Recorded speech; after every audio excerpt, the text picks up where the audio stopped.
નમસ્કાર મિત્રો, સ્વાગત છે આજના વિડીયોમાં। તો મિત્રો આજે આપણે વાત કરીશું રેશન કાર્ડ ધારકો માટે। રેશન કાર્ડ ધારકોને મિત્રો માઠા સમાચાર સામે આવ્યા છે। રાશનને લઈને હોળી બગડશે તેવું લાગી રહ્યું છે। માર્ચ મહિનાની અંદર રેશન કાર્ડ ધારકોને ખાંડ નહીં મળે। હવે મિત્રો કયા કયા રેશન કાર્ડ ધારકો છે જેમને માર્ચ મહિનાની અંદર ખાંડ નહીં મળે તેના વિશે આપણે વિગતવાર માહિતી મેળવીશું। તે પહેલાં વિડીયો પસંદ આવે તો વિડીયોને લાઇક કરી ચેનલને સબસ્ક્રાઈબ કરી દેજો।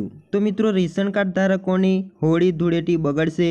હોળીનો તહેવાર મિત્રો દેશભરમાં ધામધૂમથી ઉજવવામાં આવતો હોય છે અને આ મહિનામાં 24 અને 25 તારીખે હોળી ધૂળેટી ઉજવવામાં આવશે।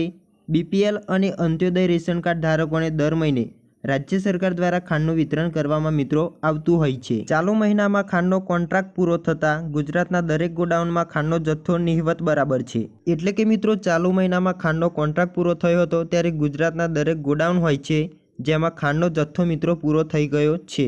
વધુમાં જાણીએ તો મિત્રો ખાંડનો કોન્ટ્રાક્ટ પૂરો થતાં દરેક ગોડાઉનમાં ખાંડનો જથ્થો હજુ સુધી પહોંચ્યો નથી।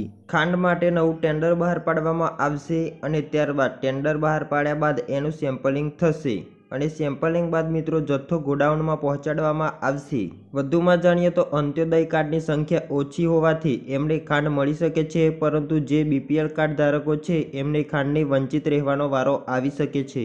આશા રાખું છું કે આજનો વિડીયો પસંદ આવ્યો હશે। તો મિત્રો વિડીયો પસંદ આવ્યો હોય તો વિડીયોને એક લાઇક કરી ચેનલને સબસ્ક્રાઈબ કરી દેજો, જેથી મિત્રો આવા જ નવા વિડીયો બનાવવા માટે અમને પ્રોત્સાહન મળતું રહે।